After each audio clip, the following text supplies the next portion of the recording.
watching a master at work. Master at work. Master at work. Master at work. Master at work. I be feeling like the best. I've been feeling like the best to probably ever do it. I got my racks. What's going on with it, playing? You already know the vibes. We back at it again.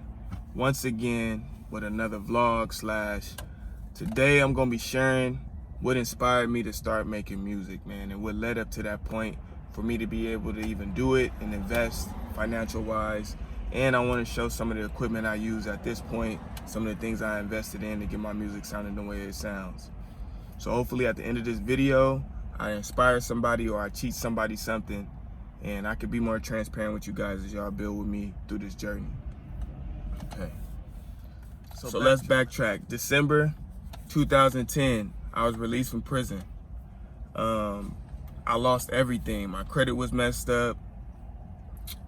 It was tough, man. I had to like rebuild. Like it was like starting from ground zero. Literally probably a little bit worse starting from ground zero because shit, I couldn't get a job. Just everything was just all bad for me. Lowest point of my life. One of the lowest points. Losing my pops is probably like trumps that, but that's probably the second part, second thing in my life that was the lowest for me. So, like I said, I get out, maybe 2 or 3 months in, we started a brand. Me and my wife, at that time she was my girl, but we started a brand. It's called UrbanTrademark. So a lot of those pictures that you see at the end of the videos, those are like years and years and years of just building this brand, of people just supporting us. And so, yeah, man, maybe like, I want to say 3 months, we started the brand. We start selling these custom hats, which you see here. We would take basically Mitchell & Ness hats and doing the bill and making them one of one. And I was just killing it, man. I went from selling it on Venice Beach to being in a Beverly Center within like 6 months of me being, I want to say, no, I scratched that, maybe 8 months of me being fresh out. I went from selling on the beach to like my homie hitting me up, opened up a store in the Beverly Center. He like, yo, bro, I'm seeing what you're doing on the gram. I want you to bring something in there. Boom. So now at this point, I'm making a little bit of money. Things is going real good. Things are picking up for me. And maybe let's say now that we're gonna fast forward, I'm gonna try to like not make this video too long because it's really a long story. So I'm gonna try to shorten it up for you. But maybe like after a year and a half in, man, we just created a fan base. Like a lot of people was going to the Beverly Center, supporting us heavy, buying like 20 hats at a time. And when I say I went from 0 to 100 real quick, I mean that, because I went from selling a hat I started off selling the hats, I think, for 50 bucks, and then I bumped it up to 65. And then once I got in the Beverly Center, they bumped the price up to $100. It was 95 plus tax, so I just rounded off to 100. So yeah, man, I had athletes, I had, you know, music artists, anybody you could think of, man, they was coming, tapping in and supporting the brand. And at that point, man, I was like, I just became a machine of my art though, because the hats that we was doing, man, we was making them one by one, you know what I'm saying? Like breaking them down, piecing them up. You know, I'm changing the fabrics, making sure everything is on point, looking A1. And so I just became a slave to my craft. Like I didn't care about going out. I was sacrificing, man. I just wanted to make sure if Jason called me or Rob called me and said we sold 30 hats, I wanted to make sure I had 60 hats, you know what I'm saying? And yeah, man, it was, you know, that was a blessing, man. I learned a lot. You know, prior to that, I had never like knew. I always been fashionable in general, but I wasn't educated on like just building a brand or having a business. So it was all like a learning process. Boom. So now, like, let's say 2.5 years in, 3 years, now these artists, instead of going to the Beverly Center, they're reaching out to me.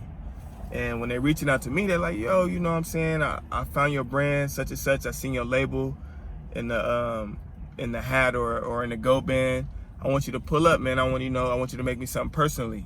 So I'll pull up to their house or I'll pull up to the studio, and I'll just be in that whole element of that vibe of just music, you know what I'm saying? And let's backtrack. Like I want to say before like 2007, 2008, I'm not gonna say I was doing music seriously, but we used to do these YouTube videos where like we would, like me and the homies, we would be joking. Like it was like, like not like a diss, but like we would make songs where it's like funny songs or like going back and forth with each other and shit. So now let's get back on track. So let's just say 2.5 years in, now I'm going to these artists' house. They're buying stuff from me. And I'll never forget, man, I went to this one artist's house, and he had spent like $2,300 with me. He had bought a couple hats, a couple gold bands. I was making all type of stuff at that time. I was creating. And I'll never forget, one of his homies came in and he saw all the stuff on the table and he just started going crazy. And then he came to me, he was like, bro, what you do? Like, you do music? You got the image, you do music.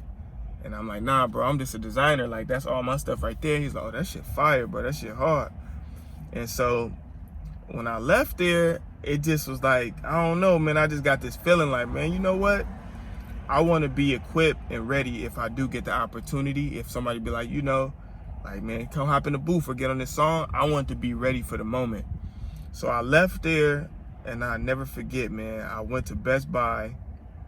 No, I went to Best Buy. I went to Best Buy first, but the mic that I seen that I wanted, they didn't have it. So I ended up going to Guitar Center, and they had it. And I bought a blue. It was called the Blue USB.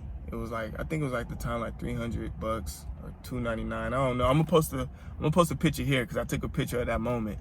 And yeah, from there, man, I had GarageBand on my computer.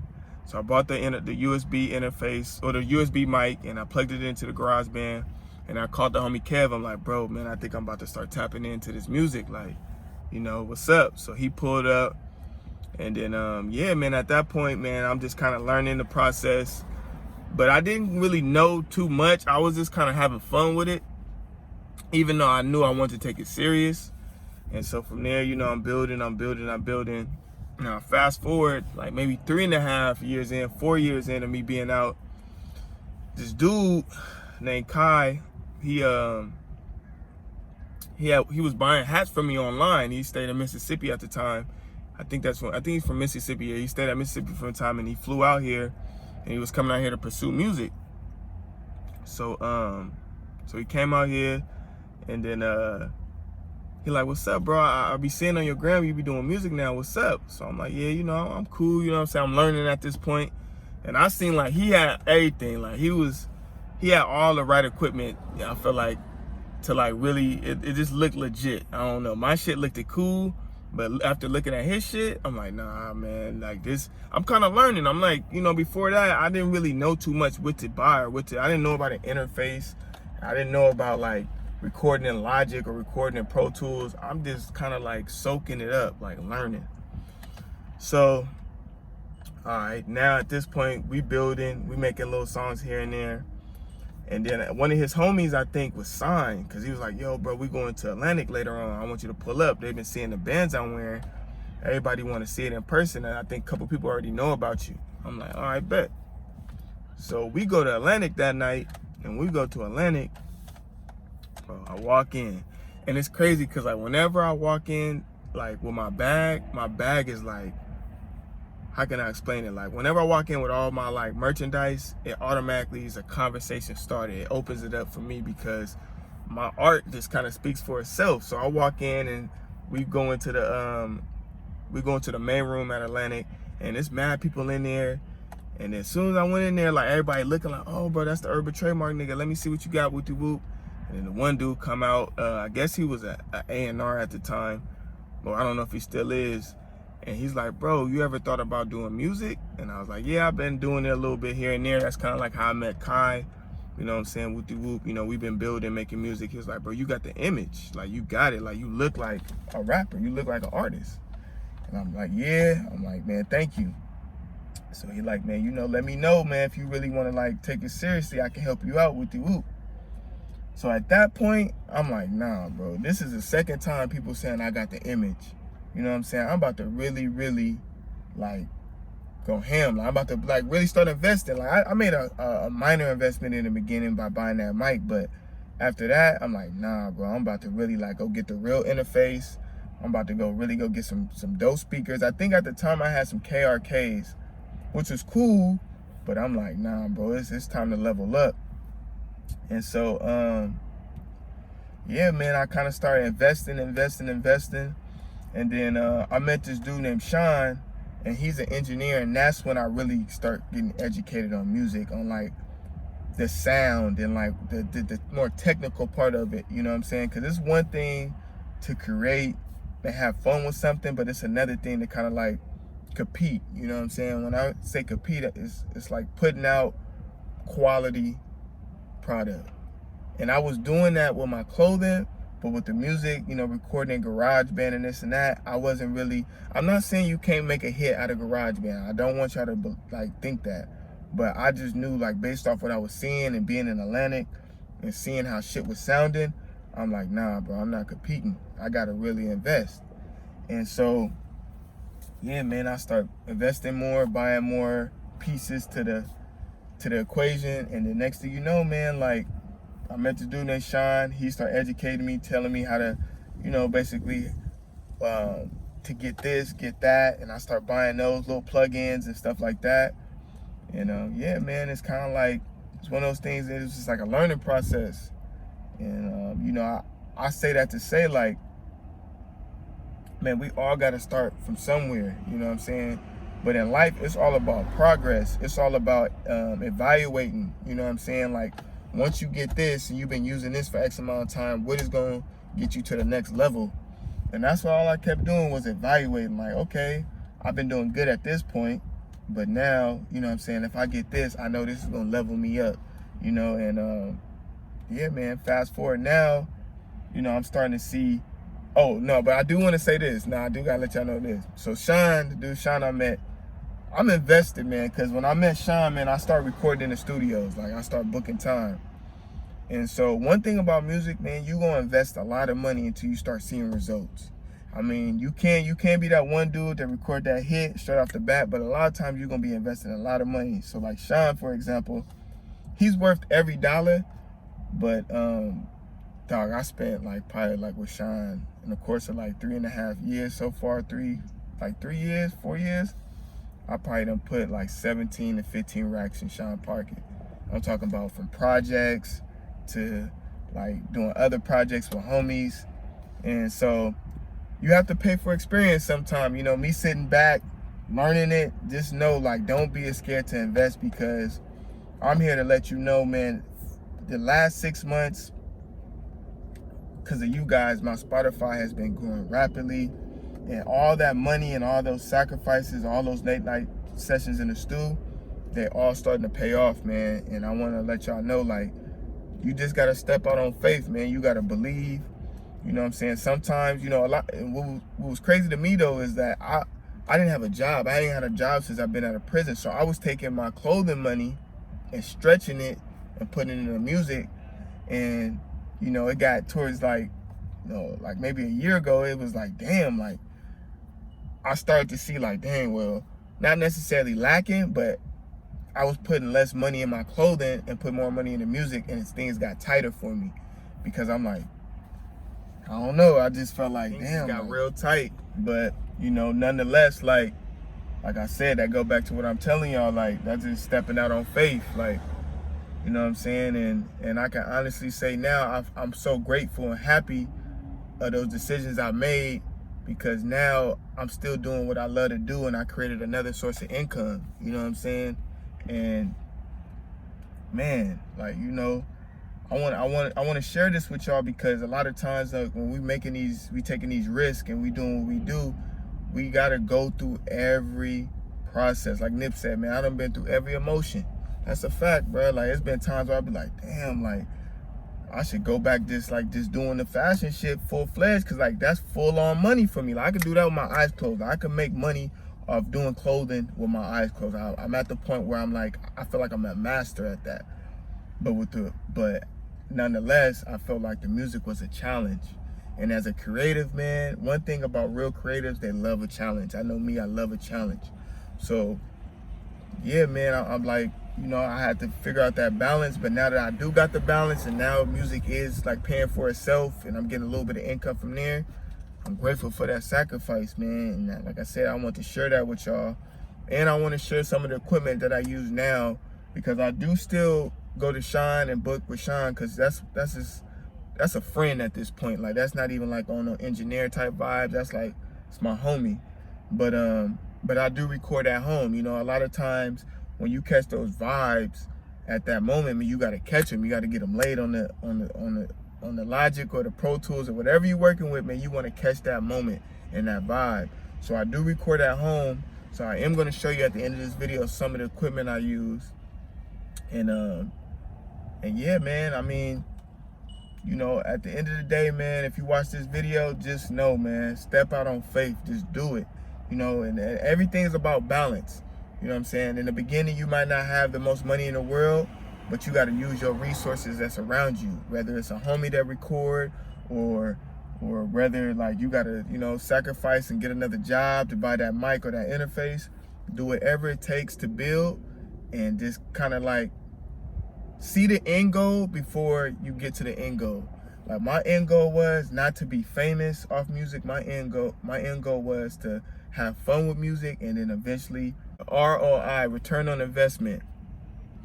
That was my initial goal, man, is just to make money off my craft, off my art. It wasn't necessarily to be the most famous person in the world off music.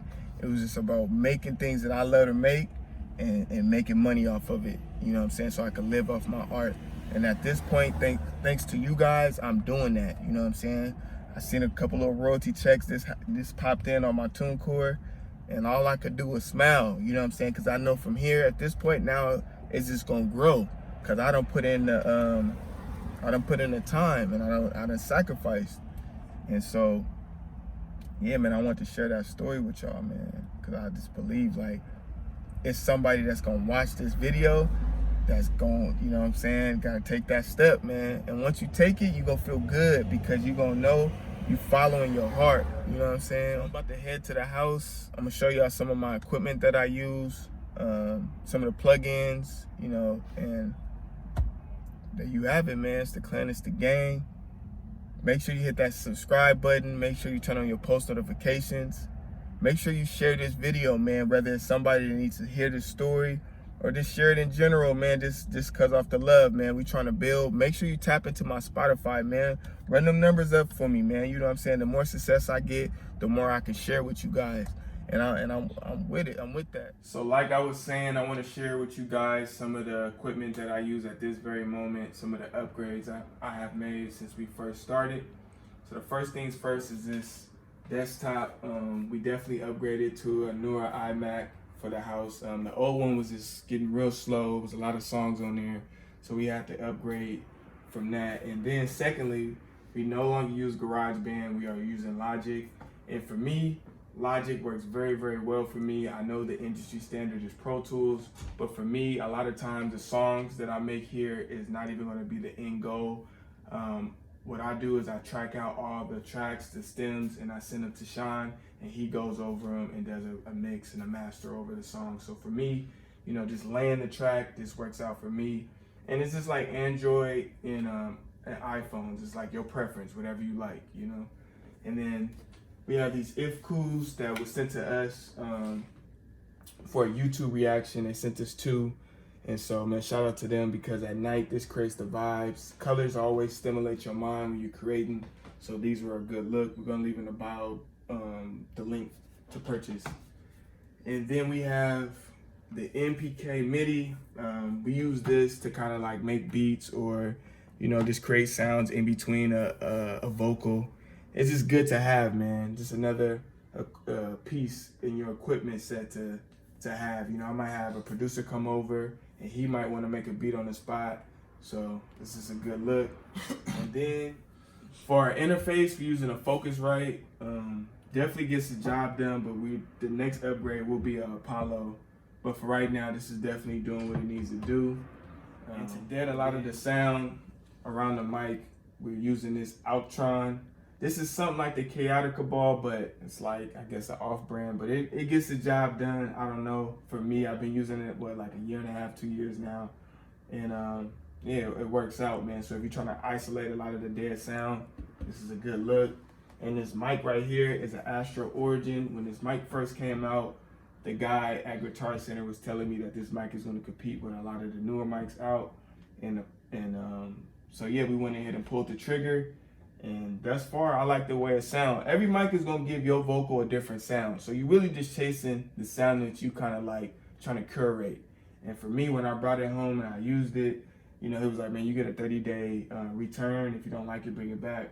When I started using it, I fell in love with the sound and how it makes me sound. So there you have it. And then you just put the ball right on top, and it isolates all the dead sound. And like, we have hardwood floors, so this really, really helps a lot because it really keeps everything isolated and keep your vocal on intact. And then headphones wise, we're using the Audio Technicas. As far as the clarity of your vocals, hearing like, you know, what's the goods and the bads about it, this is a good headphone that I recommend. And last but not least, we got the Focal Professional Divisions. These right here, man, it's a big investment, but they're well worth it, because when you hear the playback of whatever you recorded, you want to hear it at its max capacity as far as quality wise. And I just seen in the comments, somebody asked me, what speakers are you using? So that just lets me know, like, you know what I'm saying, these is well worth the money. They are expensive. I mean, these speakers you see when you go to studios, like big studios, man, because it's quality over quantity. But if you could do it, these are a great investment. And yeah, man, that's kind of like some of the stuff that I use, man. So it's the clan, it's the gang. Make sure you check out the bio for all the new drip. Make sure you check out the bio for all the new music from us. Keep running the numbers up. If you haven't, hit that subscribe button, turn on your post notifications. And man, like I said, I'm trying to be more transparent going into 2020 with you guys. So any knowledge that I know, or anything, you know, as far as like growing wise, I'm gonna share with you guys. They know he got the waves, but they tryna stop him.